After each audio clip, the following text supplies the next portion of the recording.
Congresswoman will be appealing what she considers to be some of the errors that were made in this case, particularly with regard to the refusal to grant a mistrial given the dismissal of the juror, and also to argue that the sentence that was imposed was unreasonable. So the Congresswoman wants to let her supporters know that she's still strong and resolute, and she appreciates their prayers and their support, and she asks that they not give up hope, because she hasn't given up hope and she intends to continue to fight. Were you surprised with what happened today? I was surprised that the court imposed a term of incarceration, because I do believe, given her age and everything that she's done, that a sentence of probation would have been appropriate. However, I know that this court does not have the last word concerning the Congresswoman's fate, and as much as I respect Judge Corrigan, and I do believe that he tried to do what he believes was just and fair, I don't think that a sentence of imprisonment was warranted under the circumstances. And I say that in no way to be disrespectful to the court. I just respectfully disagree with the idea that a woman who's 71 should have to go to prison for a non-violent economic offense. The judge described her behavior throughout proceedings as lacking remorse, almost unrepentant. Well, she maintains her innocence, so obviously, she did express some remorse for trusting the wrong people and for not managing her office in a good way. And I think anyone who's really had a chance to talk to her knows that this is someone who's very saddened by what happened. So I wouldn't describe her as being unrepentant. I think she's someone who maintains her innocence and wants to see her name cleared. She's going out this time. That's to be decided. Right now I'm still her lawyer, and I'll make sure that I do everything that I need to do. If we sit down and have a conversation and she says that she would like for me to represent her on appeal, I'd be more than honored to do so. Have you been paid? Well, I have been paid, so to answer your question, yes, I have been paid. Does she have money for an appeal? Well, I can tell you that the resources to do an appeal, we'll be able to get those one way or another. She's been ordered to make restitution. Speaking of resources, nearly $500,000. Is that all hers, or is that between the three parties?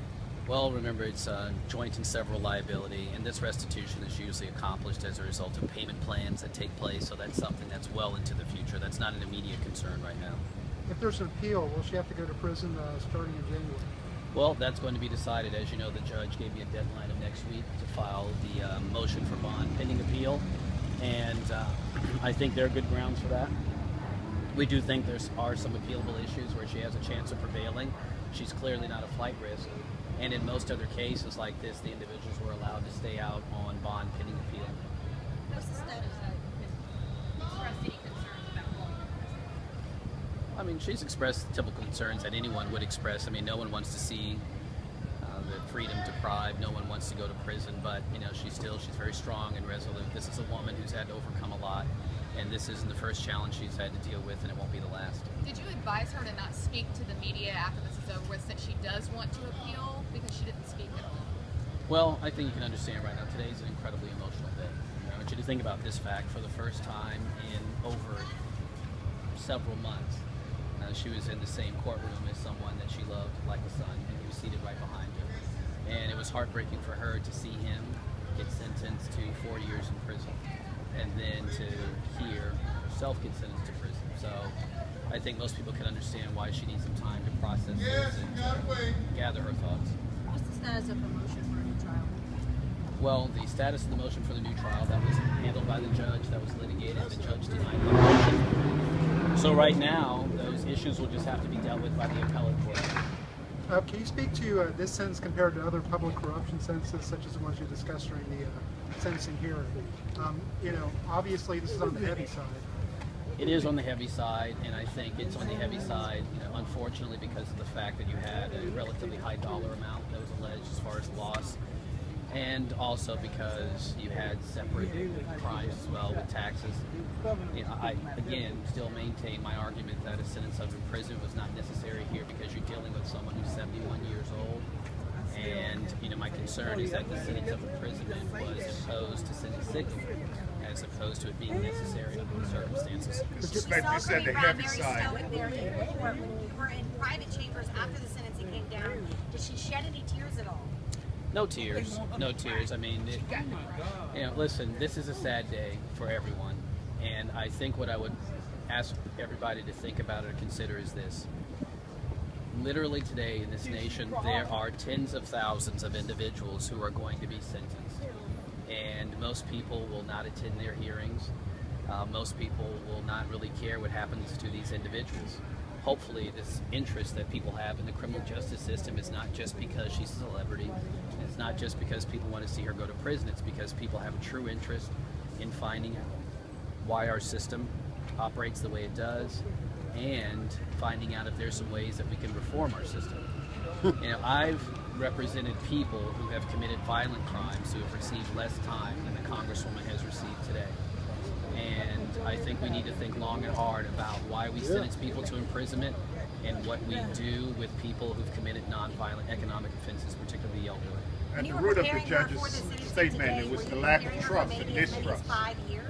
Well, she's always been prepared. I prepare her like I do any of my clients for the possibility that they could be sentenced up to the maximum allowed by law. So was she prepared for that?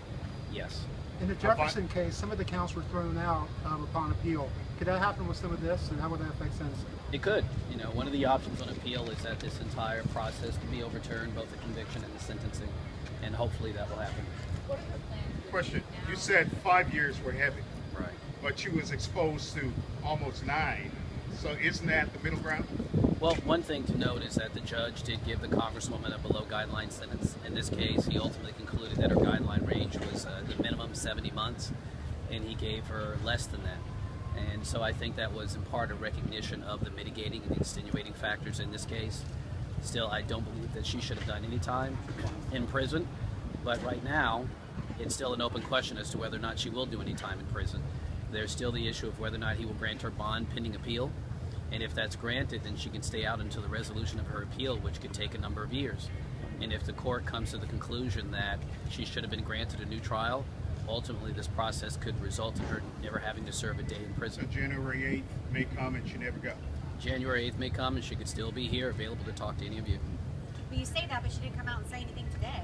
Well, that's true, but again, understand, probably few things more devastating for an individual than to be sentenced to prison, so I think most people would forgive her if she needs a little time to collect her thoughts. Do you know what her plans are between now and her?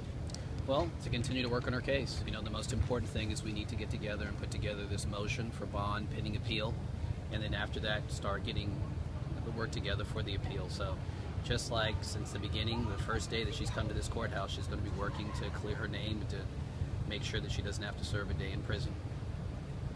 Has she asked specifically which prison she wants to go to? She has not.